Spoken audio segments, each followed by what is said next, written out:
لیکن دکھائی نہیں دے رہا، نظر نہیں آ رہا، گویا کہ یعنی اس کی موجودگی گویا کہ غیر موجودگی ہے، موجود تو ہے لیکن موجود ہونے کے باوجود جو ہے وہ موجود نہیں ہے، نظر نہیں آ رہا، چھپا ہوا ہے۔ جی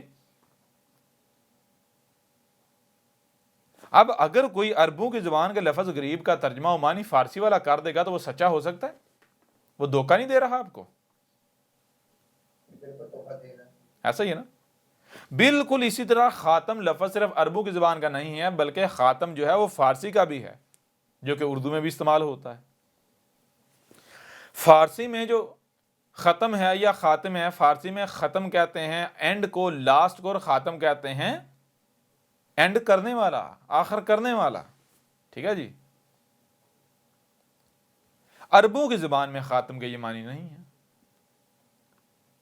عربوں کی زبان میں خاتم کے معنی کیا ہے؟ خاتم ختم سے ہے، ختم جو ہے وہ دو طرح کے ہیں، ایک خیتے میم ہے، ایک خیتو میم ہے، دونوں کے معنی سیم ہے، چھوٹا سا فرق ہے، وہ فرق کیا ہے وہ الگ بات ہے۔ لیکن یہاں چیز ہے کہ اگر کوئی بھی شخص جو ختم ہے، خیتے میم والا ختم ہے، اس کا کوئی بھی معنی کرتا ہے تو اس کا جگڑنے کی ضرورت نہیں، ہم ایسا کریں گے، ہم اس کے ساتھ نے خیتو میم والا ختم رکھیں گے، کہیں گے بھائی جو ختم کے معنی آپ نے تے والے ختم کو پہنائے ہیں، یعنی جو معنی آپ نے تے والے ختم کو پہنائے ہیں وہی معنی اس کے کر کے دکھا دے تو ہم مان جائیں گے۔